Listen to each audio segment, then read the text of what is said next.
Aquí comienza Japonistas Chile, programa de integración cultural donde la música, el anime, la cultura japonesa se tomará los micrófonos de la hoy.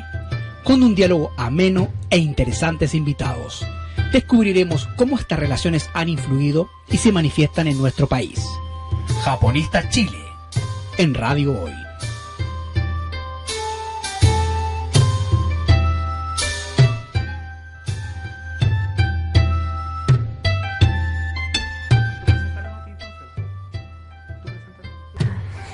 Hola, buenas tardes, estamos comenzando una nueva semana en Japonistas Chile, noveno programa, y estamos aquí en compañía de Matilde Galvez, que va a ser presentada esta vez por mi coanimador Gonzalo Mer. Por favor, Gonzalo, presenta a nuestra invitada. Muy buenas tardes a todos nuestros auditores, bienvenidos al programa de Japonistas Radio.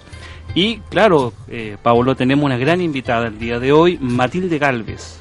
Matilde es licenciada en Estética de la Universidad Católica, magíster en Historia y Teoría del Arte de la Universidad de Chile, trabaja en MOA Chile y ha tenido bastantes experiencias con Japón a través del arte, la educación, la estética. Vamos a empezar entonces la conversación haciéndole la primera pregunta de referencia a nuestra invitada, y es: ¿a qué te dedicas? ¿En qué trabajas? Hola Gonzalo, hola Paulo, muchas gracias por la invitación. Bueno, como decía Gonzalo recién, yo trabajo en la Fundación MOA Chile, que significa la Fundación Mukichi Okada.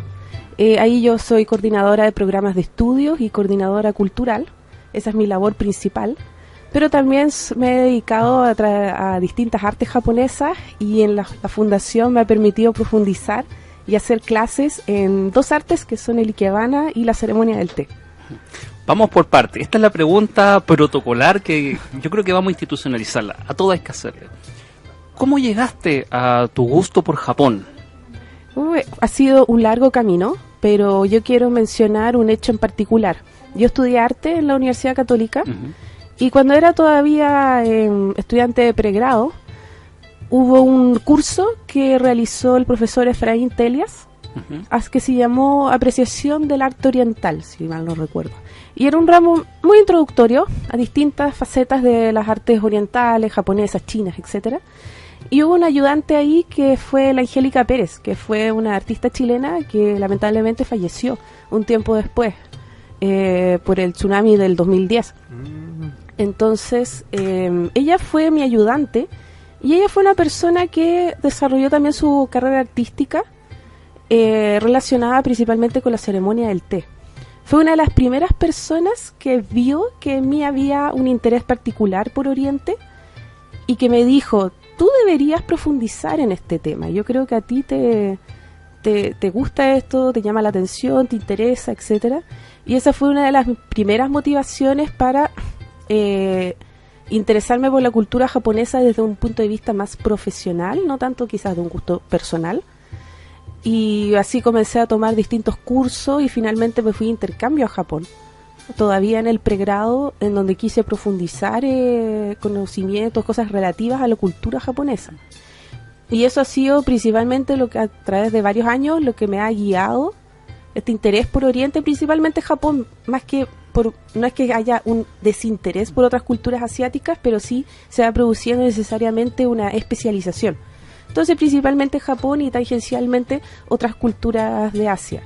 Y eso se profundizó cuando yo pude salir de la universidad y entrar a trabajar en la Fundación Mukichi Okada, que tiene una propuesta en donde la cultura japonesa está puesta al servicio de las personas, y donde a las personas que trabajamos ahí nos ofrecen la oportunidad de profundizar en un arte en particular. Entiendo que tu intercambio en Japón fue en la Universidad de Waseda. Sí. Cuéntanos un poquito de esa experiencia. Espectacular. ¿Cuánto estuviste? Un año. ¿Qué estudiaste? Estuve un año, 2 semestres.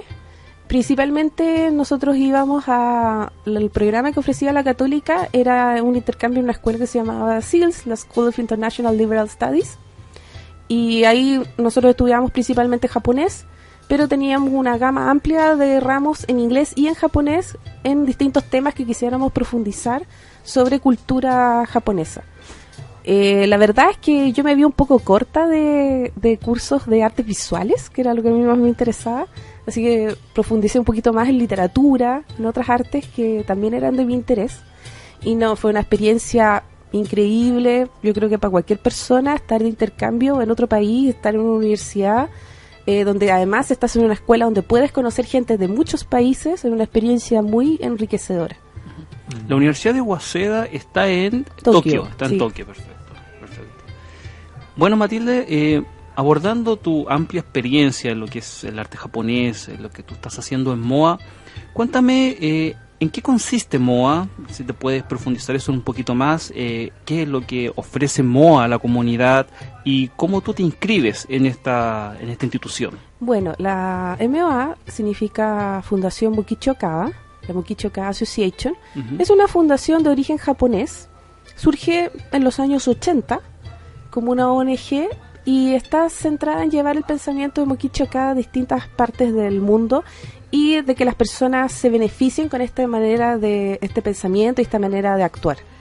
MOA en este minuto está en 22 sedes en 12 países. En Latinoamérica tiene una presencia importante, estamos en Lima, en Sao Paulo, en Buenos Aires, en Ciudad de México, en Los Ángeles, también en Norteamérica y en Hawái. Entonces, muy interesante conocer esa sede algún día. ¿En qué consiste, a muy grandes rasgos, Matilde, el pensamiento? Principalmente se basa en el pensamiento y obra de Mokichi Okada, que fue un japonés que vivió durante la primera mitad del siglo XX. En la primera etapa de su vida fue una persona común y corriente, tenía un negocio y una familia, pero él le tocó vivir la Primera Guerra Mundial, la Segunda Guerra Mundial, crisis económicas, pierde a su familia, pierde su negocio y se vuelca a una búsqueda espiritual. Hay que entender su obra dentro de un contexto en donde la vida en Japón era bastante dura, era bastante difícil, no es como lo que se conoce hoy en día, más bien de un país desarrollado, etcétera, donde las personas tienen como necesidades básicas bastante resueltas. No era la época de Okada.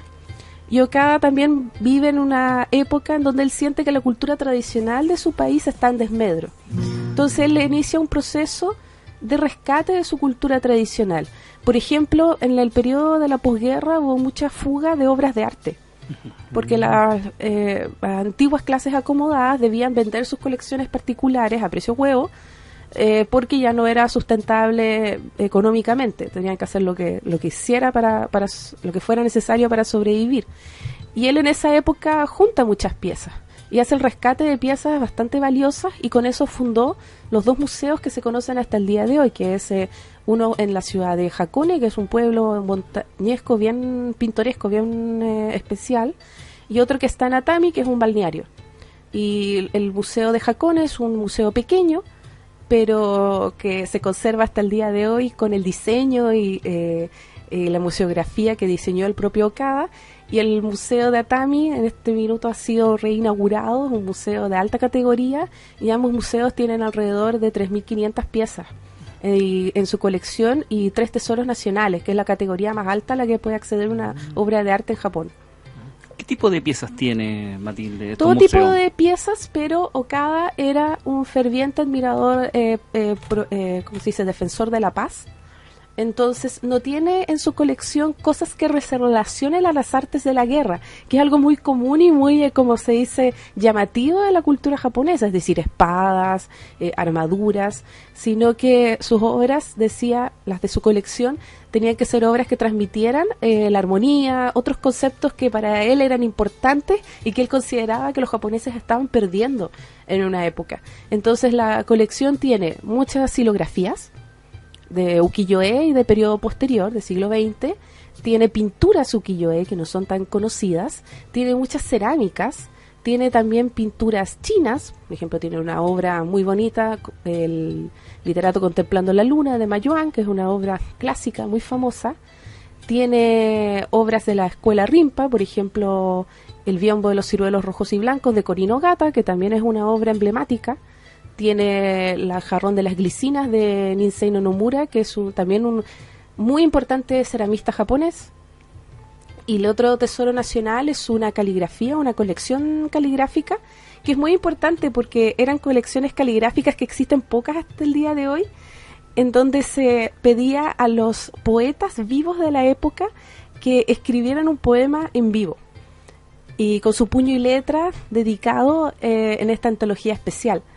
Entonces eran obras inéditas de los principales poetas de la época, y donde están con el puño y letra y el sello de la persona, se han usado con posterioridad para autentificar otras obras. Por eso se considera un tesoro nacional, se consideran tan importantes. El museo tiene esculturas budistas, tiene caligrafías, etcétera. Ya hemos escuchado en gran parte lo que consiste MOA y lo que hace a nivel internacional, pero ¿cómo es que esta fundación se manifiesta aquí en Chile y por qué llega y quién la trae? Bueno, el MOA existe en Chile desde los años 80, ya, realmente. Partió principalmente promocionando el Ikebana y ahora ha expandido su método a distintas áreas. Nosotros principalmente abordamos los métodos de Okada, que me quedé pegada en el museo, pero la verdad claro. es que me faltó mencionar otras cosas. Él tiene una propuesta de salud integral, tiene una propuesta de alimentación saludable, de agricultura natural, que es muy contingente hoy en día con la agricultura natural, es decir, la agricultura orgánica, es decir, cultivar sin elementos que sean tóxicos para el medio ambiente o para el ser humano. Él fue bastante pionero en ese tema. Él desarrolló propuestas de agricultura natural cuando los agrotóxicos, los químicos eran la moda y se consideraban como uno de los logros de la modernidad. Estamos hablando de los años 40, se consideraba un logro de la modernidad esta sobreproducción de alimentos. Entonces él fue bastante visionario y llegó a la conclusión muy temprana de que esto realmente no iba a ser un aporte a la agricultura, sino que más bien podía traer muchos problemas para la salud de las personas. Entonces MOA Chile en este minuto se dedica a una labor social bastante diversa. Por un lado tiene un centro de medicina integrativa en donde todos estos métodos se pueden experimentar para promover la salud o para restablecer la salud, etcétera. Y también tiene una propuesta benéfica. Nosotros trabajamos esta propuesta que tiene que ver con educación artística, medio ambiente y salud. La trabajamos con adultos mayores a través de programas asistenciales. Tenemos un grupo de voluntarios, por ejemplo, que asisten con nuestras técnicas de salud en la Fundación Arturo López Pérez, que es una clínica oncológica, para el bienestar de sus pacientes. Hemos desarrollado huertos educativos con agrupaciones asociadas al CENAME. Hemos desarrollado actividades de alimentación saludable en comunidades vulnerables. También promovemos la educación artística a través de distintos talleres gratuitos que se hacen durante todo el año en distintos centros culturales, y hacemos todos los años el concurso de pintura infantil, que es una de las iniciativas más antiguas del Museo de Atami. De hecho, el concurso en su totalidad ¿cuánto sería? Convoca alrededor de 500.000 obras de niños que participan dentro y fuera de Japón. Nosotros hacemos el concurso en Chile desde hace 10 años. Últimamente hemos estado en el Centro Cultural La Moneda exhibiendo la muestra de los niños para el Día del Niño. Hemos tenido alrededor de 2.000 participantes por año y alrededor de 30 escuelas en promedio participando. Es una convocatoria gratuita, abierta, y tiene como fin que los niños se acerquen al mundo de los museos y que disfruten del arte, disfruten haciendo arte, disfruten mostrando arte, disfruten viendo el arte de los otros niños, expresándose a través del arte con unas temáticas, ¿cómo se dice?, diseñadas por cada año, por cada convocatoria. Y también tenemos un proyecto de capacitación para profesores en donde ellos pueden conocer del método de educación estética de MOA y aplicarla a sus aulas. Ah, muy bien. Y en ese mismo sentido, entonces, si hay gente interesada, niños, jóvenes que deseen ir, ¿dónde y cómo pueden ir a estos talleres que hacen? Toda la información está en la web moachile.cl,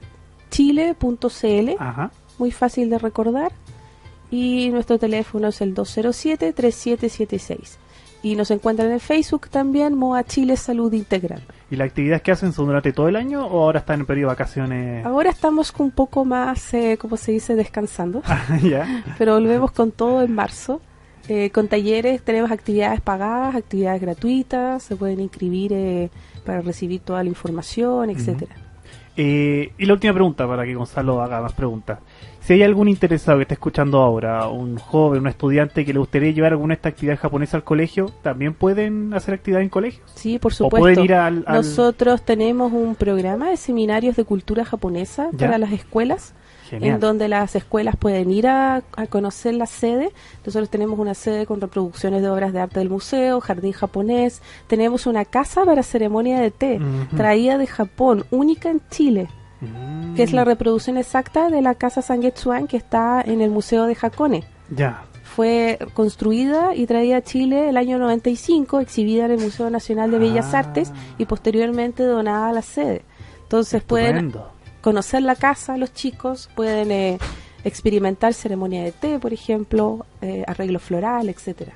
Y también nosotros hacemos actividades en las escuelas, pero principalmente estamos orientados a la capacitación de docentes para que ellos mismos implementen actividades en sus escuelas. El método de MOA está enfocado a incrementar la calidad de vida de las personas y principalmente eso se hace en el contexto de las escuelas, vinculando a los niños a la naturaleza y al mundo de las artes. Estupendo. Con el fin de incorporar un aspecto de educación integral a la educación chilena. Claro. Es decir, que los chicos se eduquen no solamente en conocimiento, sino también en sensibilidad. Algo y eso que implica y eso implica un desarrollo de la empatía, de una serie de cosas.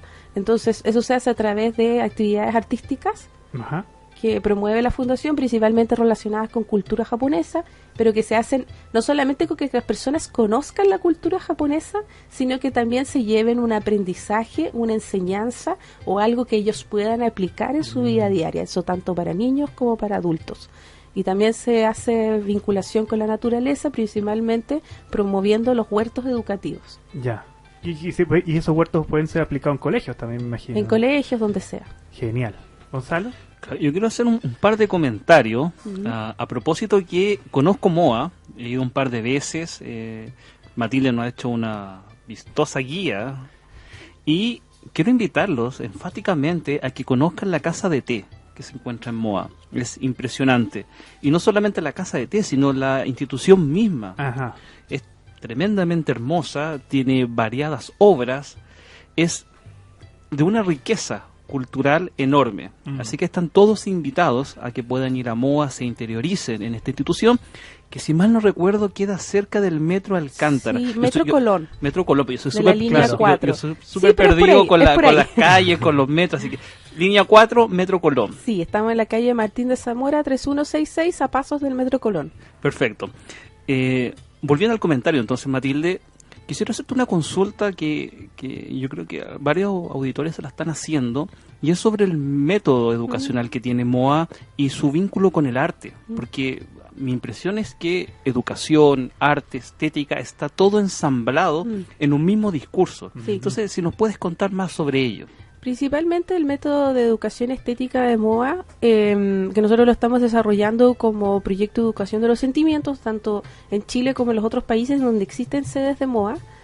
Es un proyecto que implica la elevación de la espiritualidad de la persona a través del arte. No es un tema menor, es un tema en realidad mucho más profundo de lo que uno lo pueda plantear a buenas primeras. ¿A qué se refiere Okada con elevación espiritual? Quiere decir con perfeccionamiento de la personalidad. Para los orientales o para la cultura tradicional, la personalidad no es una figura cerrada. Nosotros tenemos, quizás por nuestra enseñanza, muchas personas tienen una idea un poco cerrada de lo que es o cerrada de la imagen que tienen sobre ellos mismos. Es decir, han escuchado ese dicho, yo soy así, la gente me tiene que querer como soy. Claro, sí, claro. Es muy típico en Chile. Bueno, en Oriente está esta idea de que la personalidad es perfectible. Yo no soy lo que yo conozco de mí mismo, sino que yo puedo ser perfeccionado, puedo ser depurado. Entonces, la práctica artística, que el método de MOA se basa en las prácticas japonesas que ¿cómo se dice? Fueron permeadas por la filosofía del Zen. En un punto histórico se convirtieron en caminos espirituales. Eso quiere decir que el perfeccionamiento de la técnica es tan importante como el perfeccionamiento de la personalidad de quien ejecuta. Entonces la verdadera obra de arte no es necesariamente lo que nosotros podemos ver o el producto. La obra de arte es el proceso de transformación que se produce en el artista. Entonces, en términos bien claros, ¿cómo eso lo podemos traducir a nosotros, chilenos, digamos, latinoamericanos del siglo XXI? ¿En qué nos podemos beneficiar del camino del arte? Primero que nada, nosotros en Chile lo hacemos a través del Ikebana y de la ceremonia del té, principalmente. ¿Qué es el Ikebana, Matilde? El Ikebana es el arte de hacer un arreglo floral con flores cortadas. No es muy distinto a lo que se hace en cualquier cultura. Cualquier cultura, ¿no es cierto?, está la costumbre de cortar flores y ofrecerlas. Principalmente siempre ha estado asociado a un tema votivo. Se ofrecen en un altar, se ofrecen para una deidad, para un antepasado, para una ocasión especial, etcétera.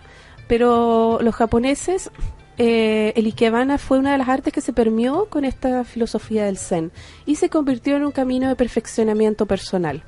En ese sentido, el Ikebana ha evolucionado a un arte más. Eso es bien interesante porque nosotros en Chile quizás no tenemos el concepto de arte floral como un arte.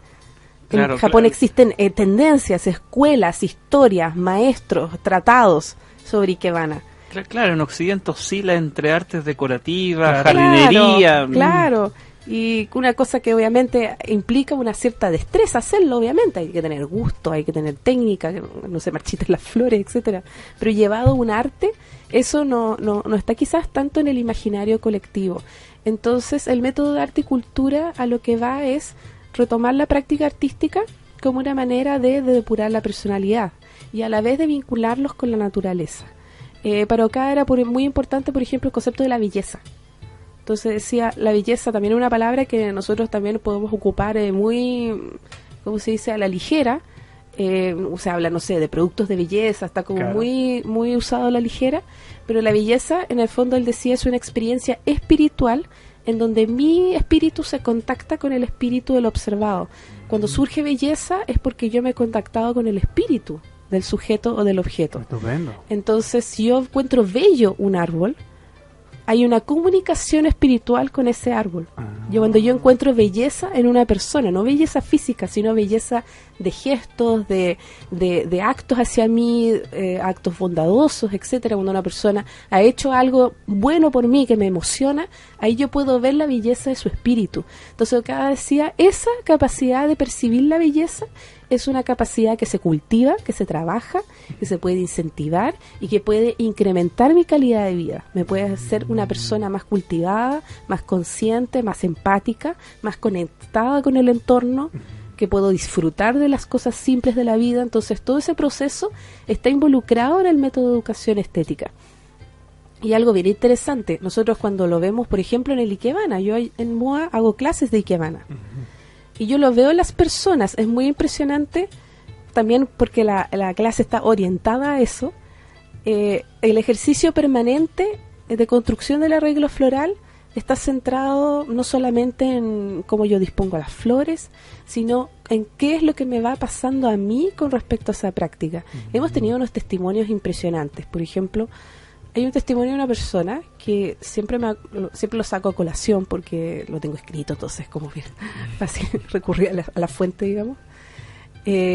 Dijo, lo primero que me di cuenta con el arreglo floral era que yo era una persona rígida.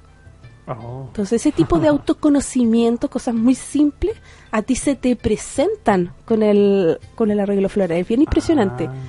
Me di cuenta que yo siempre quería hacer el mismo arreglo. Después empecé a experimentar y me solté. Me empecé a dar cuenta que no tengo que tratar de controlarlo todo, sino que puedo experimentar y ver qué surge. Decía que le había influenciado tremendamente en su manera de enfocar la vida, en sus relaciones interpersonales, en su manera de enfocar el trabajo. Entonces, el perfeccionamiento espiritual o el perfeccionamiento de la personalidad es algo que existe y que se puede alcanzar a través de pequeñas prácticas y haciendo un trabajo consciente. A través de la ceremonia del té también es un mundo conocer la ceremonia del té. Todo el arte que hay atrás, la historia, las distintas historias que hay detrás de los objetos. Pero antes de hablar de la ceremonia del té, Mati, tenemos que ir a una pausa. Así que dejemos lo hermoso que es la ceremonia del té para el segundo bloque de Japonista Radio y volvemos.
Ya estamos de regreso a nuestra segunda parte de Japonistas Radio. El tema que acabamos de escuchar es de la famosa seiyuu Megumi Hayashibara, llamado Extrication. Y estamos aquí con Matilde y Gonzalo le había hecho una pregunta que la volveré a retomar para que nuestros auditores se acuerden y entiendan. Muchas gracias, Paulo. Se me acaba de olvidar la pregunta, debo decirlo. Pero ceremonial té. Ceremonial té, muchas gracias. Retomamos entonces con Matilde, y voy a hacer una acotación, porque ya me estaban retando. Matilde es licenciada en Artes de la Universidad Católica, no licenciada en Artes. O sea, ya empecé a cometer errores, no llevo ni 2 programas y ya estoy dejando mal el programa. Bueno, retomamos entonces con el tema de la ceremonia del té. Hablaste del ikebana. Sí. Y ahora nos queda el tema de la ceremonia del té. ¿En qué consiste? ¿Cuál es la importancia que tiene esta ceremonia para la cultura y la tradición japonesa? Bueno, la ceremonia del té es fundamental en la cultura japonesa, Fue una de las artes que cuando llegó el periodo de la modernidad, digamos, de la restauración Meiji en el siglo XIX, fue una de las artes que se consagró como representativas de una cultura tradicional. Yo durante mucho tiempo no logré entender bien sinceramente como la importancia de la ceremonia del té. En un último viaje que hicimos a Japón a estudiar, hace un año, a estudiar ceremonia de té, como que caí de cuenta en muchas cosas. Por ejemplo, no es solamente un arte en sí mismo, sino que asistir a una ceremonia de té en Japón también es una clase de estética tradicional, porque están involucradas todas las artes y la persona que te hace la ceremonia del té también te va explicando acerca de las distintas artes que van a estar presentes.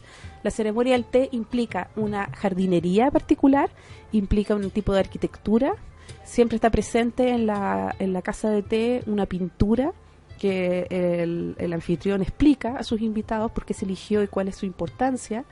Están los utensilios elegidos, cerámicas de distinto tipo, materiales de distinto tipo, las artesanías tradicionales, las artesanías en bambú, las maderas lacadas, siempre también hay un arreglo floral. Entonces es realmente una clase de estética y de historia del arte. La ceremonia del té es muy significativa para los japoneses. No quiere decir que todos los japoneses conozcan o sepan hacer ceremonia de té. Hay muchos de ellos que no saben, pero la conocen y la respetan como algo distintivo de su cultura. Es muy interesante porque también es un arte que es muy performático. La persona tiene que, en ese sentido es muy contemporáneo. El anfitrión tiene que aprender una serie de movimientos que se llaman el temae, en los cuales se prepara el té. Y en la medida en que la persona tenga más experiencia, esos movimientos que son siempre iguales porque son aprendidos por escuela, van a ser más armónicos. Eso es bien interesante. Entonces la ceremonia del té, si bien hay una forma que se va a repetir, también nos habla de no quedarnos dormidos pensando en que es una rutina que se repite, sino que en apreciar la efemeritud de la vida y la capacidad de estar presentes en el aquí y a la hora, y por ende agradecer el poder disfrutar de ese momento de armonía y de relajo. Todo eso está presente en la ceremonia del té. Si uno mira los detalles, la ocasión en la que se está, los invitados con los cuales se comparte, las obras que se eligieron, el sabor que tiene el té en particular, la vista que se tuvo del jardín, incluso la temperatura, el estado emocional del invitado, todas esas cosas son las que van haciendo que cada ceremonia de té sea diferente.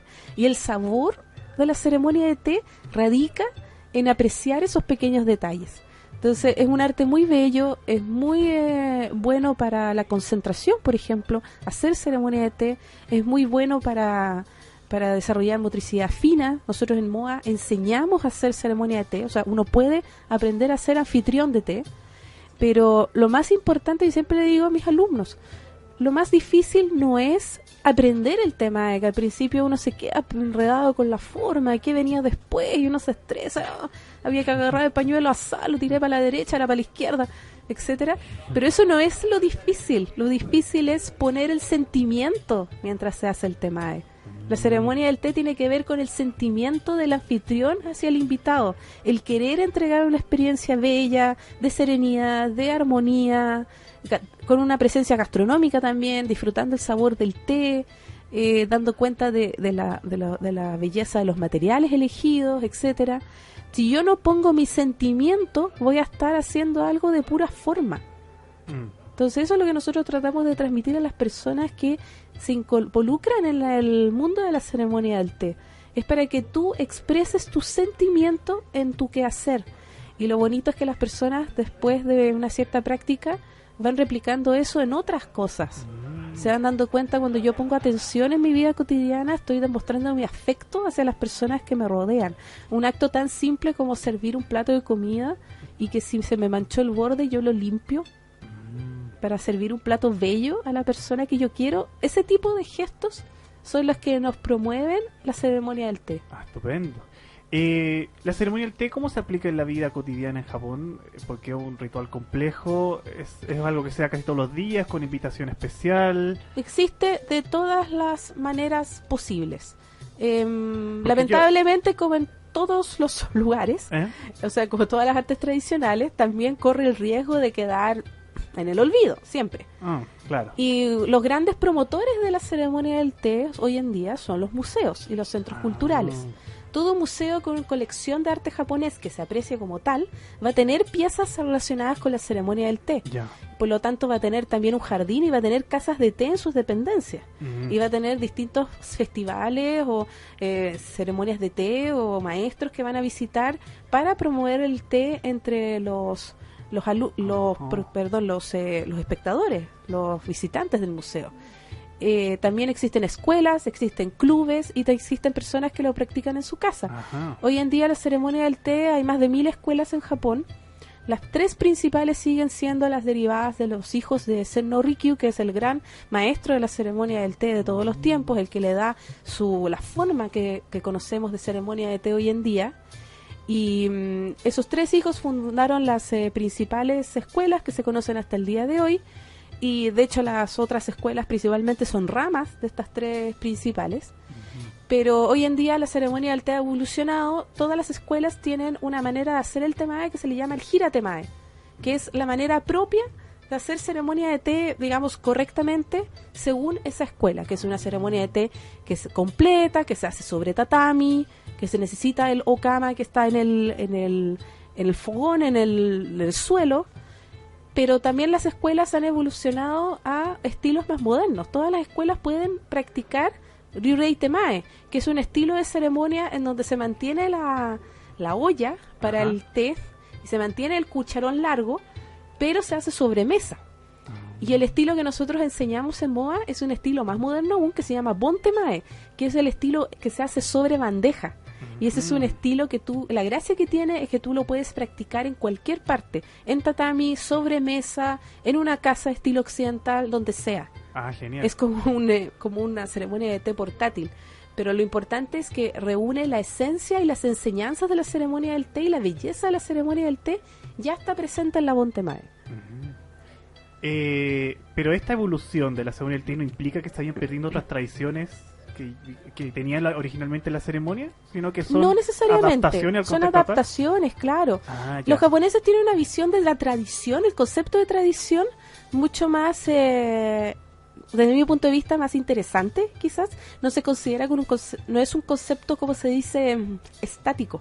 Ya. Se entiende que la tradición también es transformativa y que hay nuevas tradiciones que surgen. Cuando uno ve estos tesoros nacionales, que son la gente que hace el kogei, por ejemplo, que son las artes aplicadas en Japón. Por lo general están muy protegidas. Estas personas reciben fondos para que puedan seguir haciendo su arte, reciben financiamiento, son visibilizadas a través de distintas instancias que se hacen culturales, que se hacen en el extranjero. Son las personas que trabajan las telas, que trabajan el bambú, que trabajan las maderas lacadas, y ellos entienden que ellos no mantienen una tradición técnica, pero van innovando en los diseños. Ya. Porque entiende que el arte o la tradición implica un aspecto de conservar algo, pero también de transformarlo o de llevarlo a una nueva época, a una nueva realidad. Esa tensión entre lo que conservo y lo que voy agregando está presente como tensionante en toda la historia del arte japonés. Muy interesante. Genial. ¿Gonzalo? Yo tengo un breve comentario que decir, y a propósito que me evocó el tema de la ceremonia del té, que había leído la importancia que tiene el té en la cultura japonesa, no solamente en lo protocolar o lo simbólico, solemne que es la ceremonia del té, sino en varios aspectos de su vida, lo que es la plantación desde un punto de vista comercial de las plantas de té, los productos basados o relacionados con el helado de té. Sí, de todas maneras. Qué maravilloso. Y en un documental, me acuerdo, lo pueden encontrar disponible en YouTube, estoy haciendo propaganda gratuita, que se llama Los Cuadernos de Japón. Hay uno que está dedicado exclusivamente al té. Y el narrador, por supuesto, generando metáforas muy, muy grandes, decía, bueno, los japoneses, uno podría pensar, cuando niños les daban té en vez de leche, recalcando esa importancia. Bueno, cerrado ese paréntesis, Matilde, yo quiero hacerte una consulta que me parece muy pertinente y es relacionado sobre el arte japonés. Durante toda esta entrevista hemos hablado de la ceremonia del té, el ikebana, mencionaste un poco lo que es la pintura japonesa, la cerámica japonesa, pero yo creo que habría que advertirle a los espectadores, también para que no genere una confusión, que cuando uno habla de arte japonés, ¿a qué se está refiriendo? Porque uno podría pensar que arte, como lo entienden los japoneses, es igual a cómo se entendía en Europa. Claro. Y eso que en Europa ha tenido varias transformaciones por lo demás. Pero desde tu mirada, desde tu experiencia como docente, como estudiosa del arte japonés, ¿cómo tú lo caracterizarías? De manera muy general, por cierto. Es bien interesante tu pregunta. Efectivamente, en el Japón antiguo no estaba la distinción que hay moderna entre artes aplicadas, artesanías, bellas artes. Todas esas distinciones surgieron posteriormente en Japón. De hecho, en el siglo XIX, con la llegada de la modernidad, de la occidentalización, surgen los conceptos de bellas artes, en donde ciertas técnicas son separadas de otras para considerarlas superiores. Antiguamente en Japón no existía esa diferenciación. La diferencia entre arte y artesanía estaba dado por el grado de perfección del artista. Entonces, no es la técnica, no es el impedimento, entre comillas, como para definir si algo es arte o no. Lo más importante es que esa técnica se haya llevado a su máximo esplendor. Eso es lo que hace que sea arte. Ya. Entonces podemos tener arte utilitario, ¿no es cierto? Podíamos tener objetos que eran artísticos que se usaban en las casas. Obviamente la gente adinerada los podía costear. Podíamos tener arte que era de contemplación, pinturas, ¿no es cierto? Pero aún así las pinturas, los formatos tradicionales más usados eran en las puertas corredizas y en los biombos. Es decir, eran artículos que pertenecían a los hogares. Nuevamente a los palacios, es decir, a las personas que podían costear estos lujos. Pero creo que es súper interesante que el arte japonés nos enseña a que el arte está presente en la vida cotidiana. Eso es muy importante. Para Okada decía, el arte puede estar presente en mi vida cotidiana, cuando yo hago algo con sentimiento, con estética, con sintonía estacional, cuando yo preparo una comida bella, cuando yo hago un arreglo en mi casa. Yo ya estoy llevando el arte a mi vida cotidiana. Entonces es un concepto mucho más amplio de arte y creo que eso puede ser un aporte a nosotros como chilenos o a nuestra sociedad, porque hay muchas personas que ven el arte como algo muy lejano, Claro. porque no lo estudiaron, porque no lo entienden, por una serie de razones, porque que simplemente no les llega. Es así de simple. No les llega ese arte. No les dice nada. Y es como un problema también del arte contemporáneo, quizás, que a veces se va volviendo un poquito más especializado, entonces pierde un poco la conexión con el espectador. Entonces el arte japonés nos recuerda que lo más importante para que sea arte es que produzca una emoción en el espectador. Y Okada decía, el gran arte es aquel que eleva la sensibilidad, es aquel que me hace más consciente de la naturaleza, de la belleza de las 4 estaciones, que me hace mejor como persona, que me hace depurar mis sentimientos, que me vuelve una persona más feliz. Entonces, eso es bien interesante porque es como darle una vuelta de tuerca a cómo entendemos el concepto de arte. Claro. Bien, hemos terminado el segundo bloque de Japonistas Radio. Ahora vamos al segundo y último tema musical y volvemos para ya despedir de a poco el programa.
Ya estamos de regreso en el tercer y último bloque de Japonistas Radio. El tema que acabamos de escuchar es Sanctuary de Hikaru Utada. Pues bien, estamos aquí para despedir a Matilde, pero antes tenemos que hacer una pregunta sobre los 120 años. ¿Qué hizo Matilde con MOA los 120 años? ¿Qué hizo Matilde con los 120 Y MOA, años? y MOA, por supuesto. Excelente pregunta. Bueno, participamos con Alada Chile y con la Fundación MOA Internacional en distintas instancias. Una actividad importante que se realizó fue la exposición de Ronald Nakasone, que es un artista japonés americano. Ajá. Que se dedica a la caligrafía y que se exhibió en el Museo Nacional de Bellas Artes, en el museo, esa es la competencia, en el Museo de Arte Contemporáneo de Parque Forestal. Y a raíz de eso también se realizó el seminario Taitoku, que lo realizó sobre arte japonés, que lo realizamos en conjunto con Alada. Y también MOA participó de los 120 años a través del concurso de pintura infantil, que también es una instancia diplomática. Nosotros, el concurso que es ese que les nombraba al principio del programa, los niños ganadores de sus dibujos pueden ir a Japón y se exhiben en el Museo de Bellas Artes de MOA en Atami. Y participan niños de distintas partes del mundo. En la última inauguración viajó una niña mexicana, viajó una niña de Tailandia. Entonces también es muy relevante para las relaciones internacionales y para la amistad entre países. Exacto. ¿Gonza? Bueno, Matilde también es la vicepresidenta de Alada Chile. Ajá. Acá en cada sección estoy agregando, rectificando Sorpresa, información, así sorpresas. que ha sido la peor presentación que he hecho. Yo creo que este es el último programa que hago en la radio, que espero que estén muy bien, ha sido un gusto. Invitados diseccionados por Gonzalo. Así es. Bueno, Matilde, entonces, para ir redondeando este tema y esta excelente entrevista, ¿cuál es tu mensaje final sobre MOA, sobre el arte japonés? ¿Cuál es la invitación que tú le puedes hacer a todas las personas que nos están escuchando? Yo creo que el arte japonés es de una tremenda riqueza cultural, es un legado para la humanidad. No en el sentido de que las personas, poco menos que terminen japonizadas, sino que es ir a la raíz de ese arte, ver qué es lo que me sirve en mi vida cotidiana, cómo yo lo puedo expresar, cómo me hace valorar mi propia cultura tradicional. Ese es uno de los legados que podemos encontrar. Como autocultivación, practicar un arte tradicional con el sentido de elevación espiritual también es una tremenda riqueza que nos hereda este arte. Muy bien. Gracias, Matilde, entonces, por haber venido, por habernos explicado arte japonés. ¿Y Gonzalo? Muchísimas gracias, Matilde, entonces, por la entrevista y un gran saludo a todos nuestros auditores. Que estén muy bien. Chau. Nos vemos el próximo miércoles, o sea, viernes, a las 17 horas como siempre. Está en vivo el programa. Son las 10:30 y nos estamos despidiendo. Chau. Nos vemos. Cerramos la conversación y análisis de las diversas manifestaciones de Japón en Chile. Nos volvemos a encontrar el próximo viernes con un nuevo tema que permita entender y estrechar cada vez más nuestras relaciones. Japonistas Chile baja su cortina por el día de hoy.